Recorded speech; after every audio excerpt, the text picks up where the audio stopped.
Welcome to this The Erect Posture presentation. It is intended as a public health intervention to show you how important gravity is to this body. It is the tester. It is the one who's checking to see if you're right. If you're not right, it's the one that'll defeat you. Again, from Kendall and Boynton, Posture and Pain, page 5, and you'll see where you can order that book if it's still available. And this is from their book; it's not their definition. In 1947, the Posture Committee of the American Academy of Orthopedic Surgeons stated that, number one, good posture occurs when there is balance in the muscles and skeleton that protects the supporting structures of the body from progressive injury and deformity. Number two, provides optimum position for the organs of the abdomen and chest. In the standing and seated position, it's gravity. It's gravity that's testing you.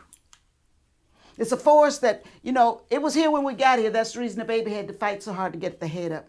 And it'll be here when we go, that you've lost when you can't get back up against gravity. That's one of my ways of appreciating gravity. Gravity is the stressor of the system. We're a column, modified column, in that we should have 3 curves: a cervical curve, a thoracic curve, and a lumbar curve. You don't have to memorize it. You're going to hear it often enough to know it. And that has to be true standing and sitting, because I'm saying these are the same. The only thing is they kept this straight and put down their legs right. Okay? But gravity is testing us. And the test line is theoretically the line of gravity. And there are things that you can look for as landmarks of someone being erect. And I want your eyes to start getting that. The ear hole is over. Well, see, when they put it out there, they put it on structures that you can't see. If they tell you that the Kendall group, if they tell you the external auditory meatus, well, you can see that. That's the ear hole. But where's the dens? Can you see it? Do you really know where the cervical vertebra? Although in the skeleton, this is how it lines. The bodies of the lumbar vertebra, they are somewhere near halfway between your back and your front, right? And the sacral promontory. Okay, you don't know what that looks like, but you can get this form in your head. Get that form in your head,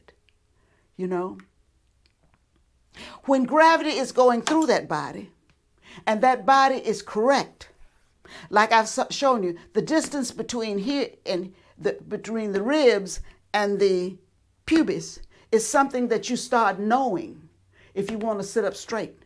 Because when gravity catches you in that mean lean, that distance shortened.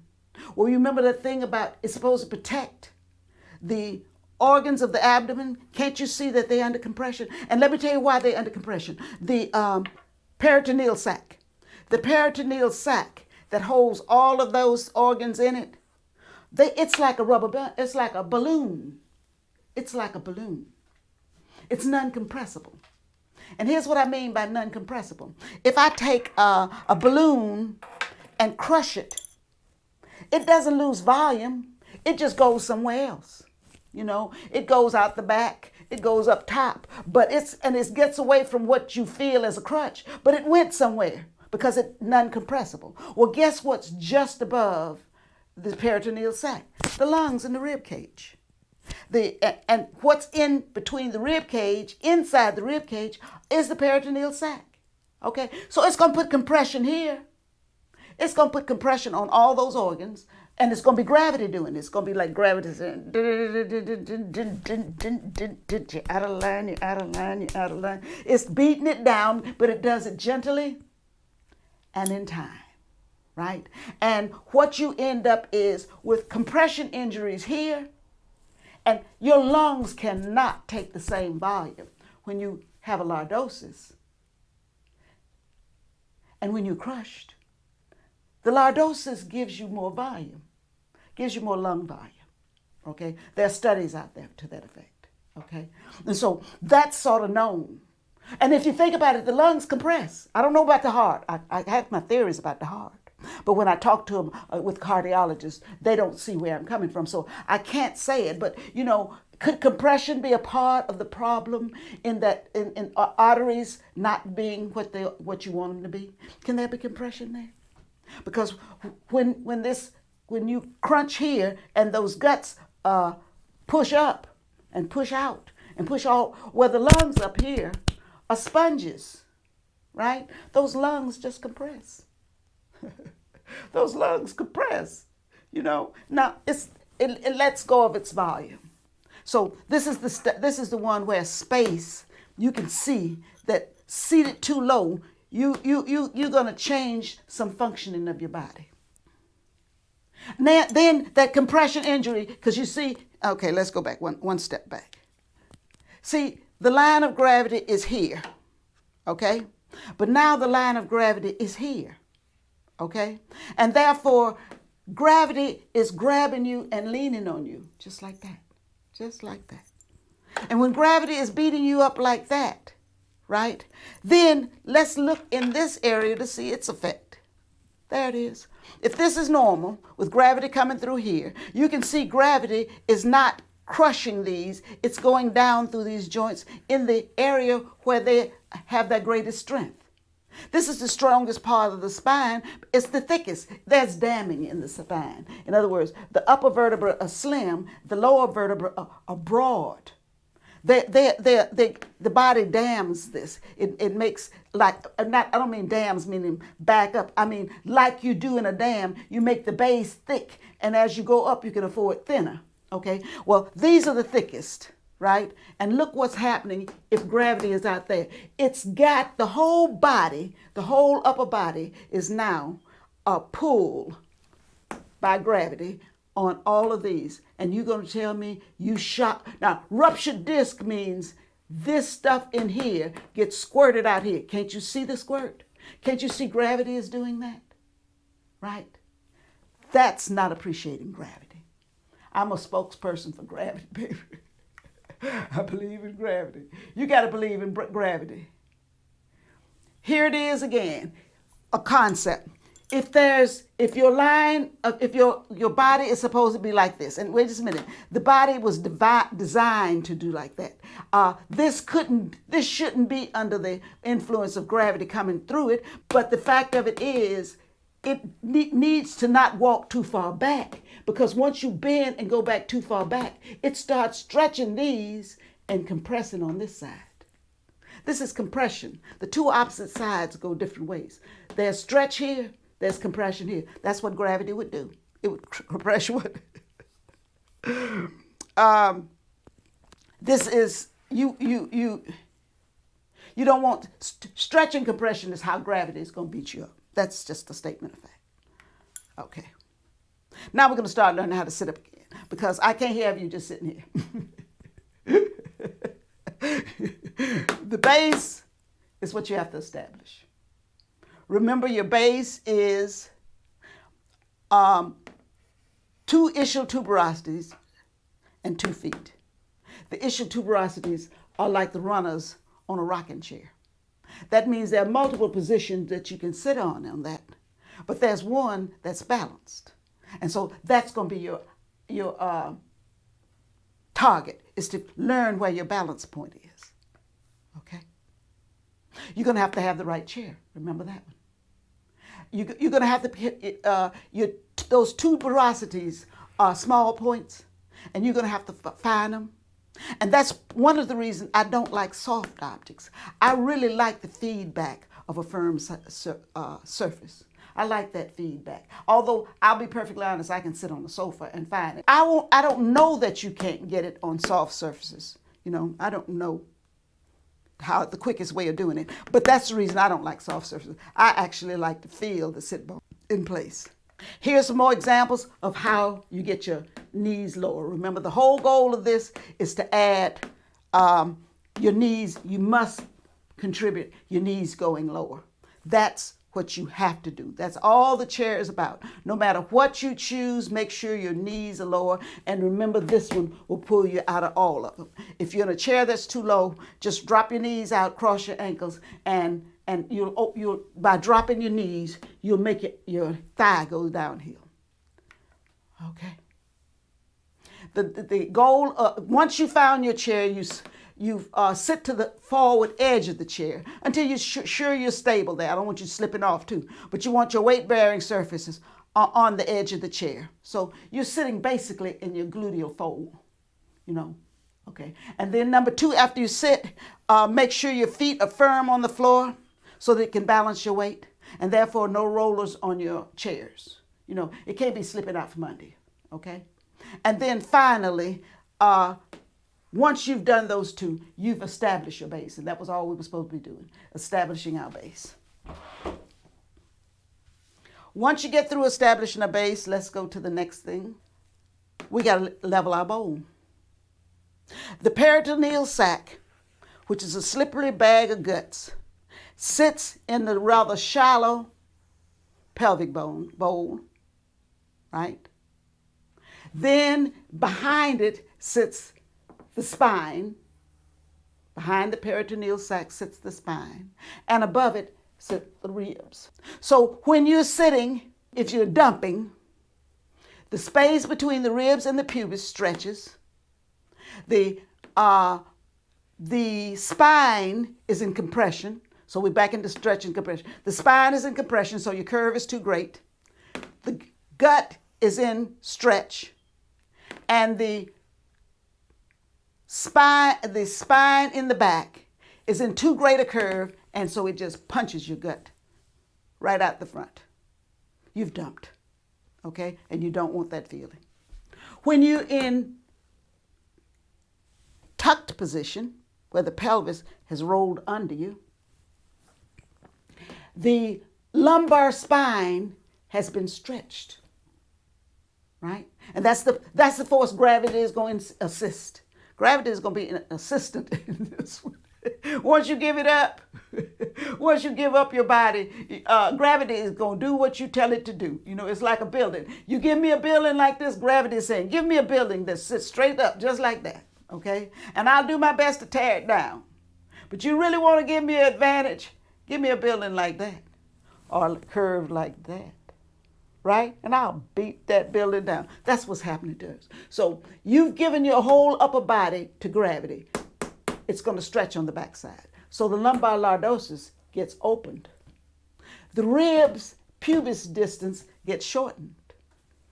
The gut, you got compression all in there. Those are the kind of injuries you got to look for if you're trying to find out what a posture like that is going to give you as destruction. You don't have to guess. You don't have to wonder. If I look at people who sit like this, right, do I have to wonder and study on whether they have problems in their back, in this area? Or do I have to wonder if inside that ball of guts there might not be compression, and that I shouldn't, when I start looking for injury, should I not know that, should I not know or be able to figure out that there will be compression injury in there? And if I find compression injury, should I say maybe gravity is a part of it? Could be seated posture be a part of it? Could that be the reason apples have problems? Could that be a reason that apples have problems? Because apples are of that type, right? That's how they put on their weight. They will go into an apple phase. They'll get weight all around their waist. They get big boobs. They'll get that. Now, once I start seeing that, should I worry about compression? Or if someone is fat and you tell me fat is a problem, right? Should I not worry about if there's more fat in here and they continue that won't increase the compression in there? And maybe that's the reason you find universal inflammation in all that area. I'm getting ahead of myself, but it's what I see. It's what I see. Gravity causing problems. Now, fire up your core. Okay, we're going back to this one now. This again is Visible Human Project copyrighted material.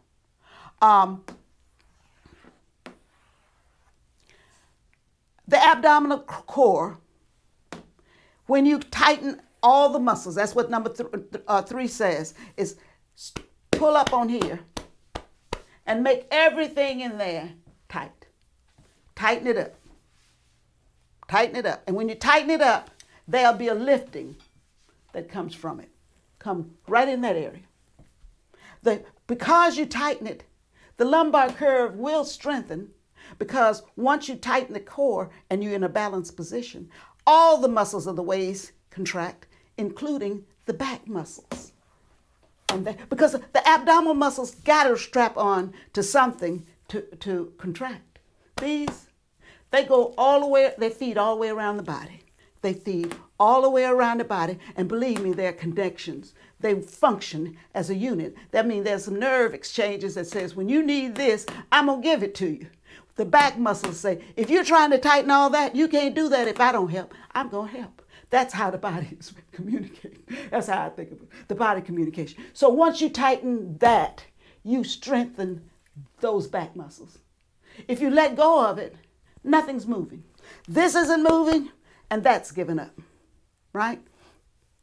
Contract everything and never really let go of your stomach. That's all I really look at it. When you see me turning, I'm just trying to see, this is what my waist looks like when I'm holding everything up. When I'm on my edge and everything is being held up because of my weight, this is all you get out of it. But this is what I get out of it. You've got to learn how to hold it tight. The breath, the exhale is a contraction, and you see stronger definition of this. The inhale is a relaxation of that, but it's not complete relaxation, enough to get a breath.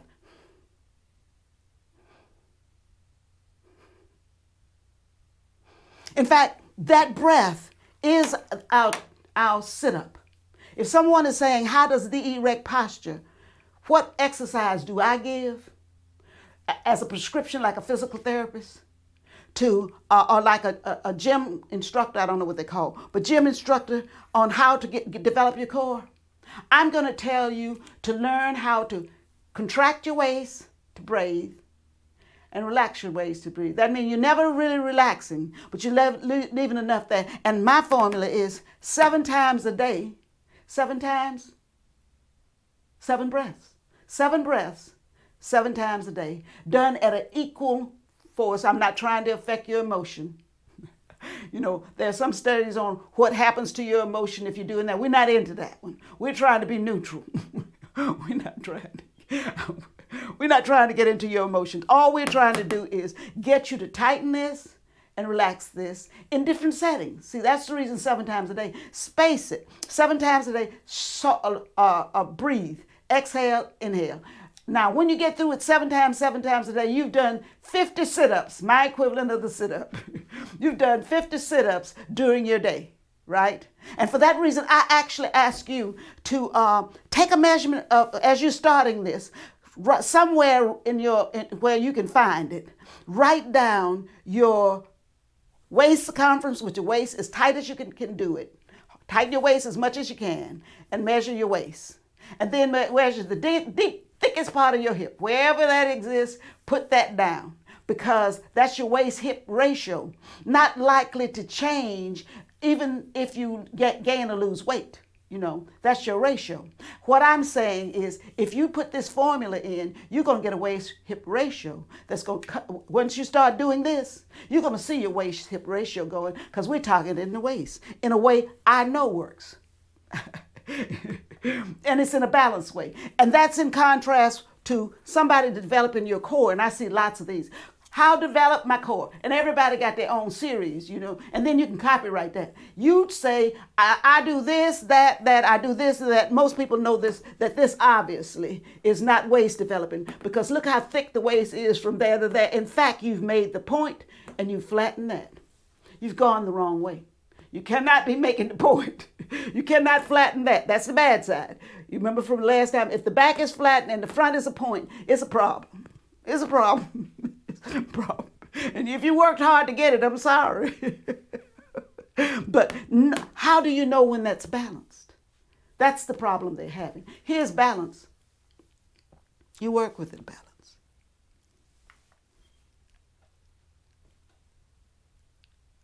So anytime you see me, I'm holding my waist tight. I'm holding my waist as tight as I can so that you see me and I forget it. And that's part of the drill of learning something, is that you got to have time to forget it and come back to it, for the body to write proteins on that. The body knows that's important to you if you just keep on coming back and trying it again. So you got to make holding that waist tight. Even see, like if I'm holding my waist tight now, I'm also talking like a mad person.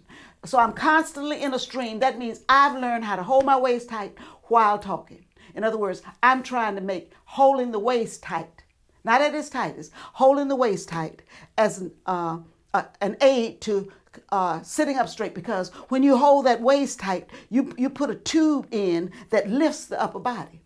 You lift the upper body once you put that tube in there. You know, if you ever get this and let go of it, you'll see what I mean by that tube. There's that extra lifting tube. The peritoneal sac actually becomes a forward jack that helps support the spine in that area too. Okay. The next thing is we're going to make room in the heart area. We're going to make room for the heart and lungs, and that's the triangle. That's the double triangle. Again, this is the marker. You got to see this area right here lift. You got to try to imitate them. Get that high. Now, the reason you don't do it with your shoulder is because you're bringing in more than your postural muscles. Because the spine has to make any one of those happen. The spine tightens in order for the muscle for this to be lifted. The spine has to tighten because a muscle has to pull it up, and it has to have an anchor. And the spine becomes the origin of the pull. So you got to feel the spine wake up. That spine is very alive, baby. That spine is very alive. That chest a lift. When you have it, you have erect spine. It's 3 curves expressed.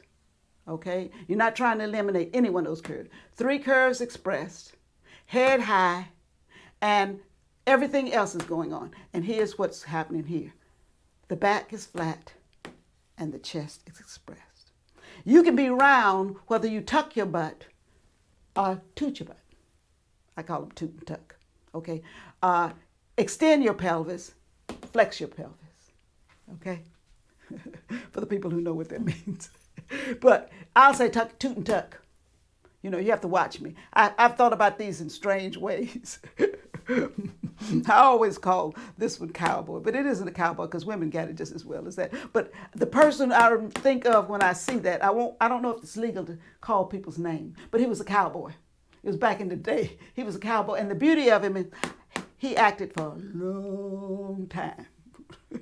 And so you got a chance. I kept on predicting what that's going to look like in old age. He lived it out, baby. He lived it out. Gravity beat him. Gravity beat him. But the back is round. The chest is collapsed. There's the chest sticking out.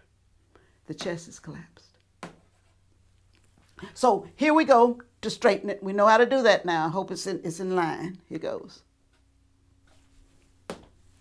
Widen your ribs between here and here.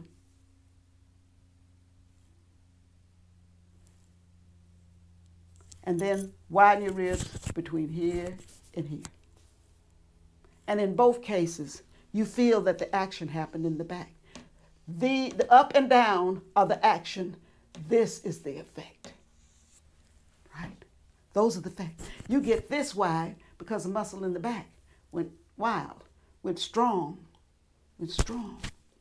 And you can think of it the other way. If you like that, there's some muscles in the back that are weak. You know, I don't have to ask. When I look at someone, I don't wonder they can't argue with me on whether they use some muscles. You know, if when you're standing there, your back is all round, you round, and every time I see you, you round. No, there are a whole bunch of muscles you're not using. How valuable are those muscles? That gets to be questioned. Have you thought about if those muscles have any function other than holding you up straight? That's what cause and effect is more than you think. Cause and effect is more than you think, because the muscles that pull you here are not active if you're sitting like this, right? And the more you sit like this, the more you're using it. That's the reason this is an exercise system. It may look like you're not doing it. When I get you to twitch in it, that's so that you really feel it and zero in, and you sort of program yourself there so that you write that protein that's needed for a change to happen. Change doesn't happen, on the surface. Change happens in that the whole body, the system, has to rewrite the programming of your body. And those are nerves. Those are nerves from here to here and from there to there, right? That has to be written. Not only that, the muscles have to be strengthened. There has to be a lot of things that happen for you to correct. And that's what we're looking at. Next thing, enclosed.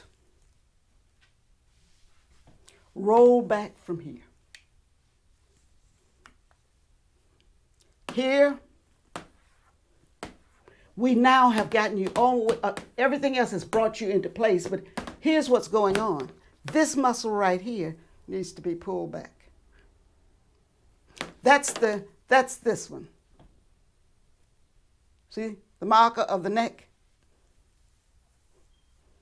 Pull him back so that your head can get over here. Okay? And these are failures. When you're not there, you're just letting your head hang out. Now you got a double chin and you're young. No, it's because your head is forward. I wish I learned this early. I wouldn't have developed this art. This is a proof that I've corrected. That used to be me working that dental chair, and now there's excess skin when I straighten myself up. It's still a wobble. But the fact of it is, I can't get her look. I changed too early. I definitely can't get theirs. But can't you see it? Can't you see the lift? Can't you see the lift? That's the beauty of erect posture. And if you could learn this at 35, baby, you can start turning back the clock. Your body won't. See, you can get slim, but still have an old body. Because when that spine isn't straight, that's not youthful. That's not youthful already. She's a youth. That's not youthful already, right? And that's old term, okay? But all of them, it's that hump that you're fighting when you take this area right here. This is the mastoid, right below the ear hole. Take it back. Just take it back. And when you take it back, your head is going to lean back. Now you got to drop your eyes on the horizon. But don't force it. Just know it needs to come down. Let it drop down, and then eye on the horizon. And then after you do that, you're lifting up. And now we're ready to, I give you a assignment. Once you lie, keep your body upright and fidget, but not in a way you always fidget. In other words, if you always do a certain dance, don't do that one. That one is not going to reprogram anything. Take it and target an area. Like right now, I'm rocking my rib cage from side to side, softly, while doing it. I'm going to give you another assignment, though. You got a pen right here in the top of your head. And for the amount of time it takes you, write your name. Write your name with a pen up in space as you sit there. Close your eyes and get into that. And feel the body's attention get drawn to you writing your initials up in the air. Writing your name. I'm not writing mine. But write your name up there. Okay. You can do this in your own time now. You're getting so, find a way to get some time doing it. I don't know if this is enough. For those who just came for the second time, thank you. Come again. Look for three of one. This is 2 of 1. Look for 3 of 1. We're going to go to a 4 of 1, and then we're going to a 5 of 1, and then we're going to change so that you get into your posture first, and then you sit down and listen to me talk, okay? But right now, I'm still giving instruction. I want to thank you for coming, and hope to see you again. And I want to thank the anybody who helped me. I'm going to start thanking people individually, but right now, thank anyone who's helped me. Thank you.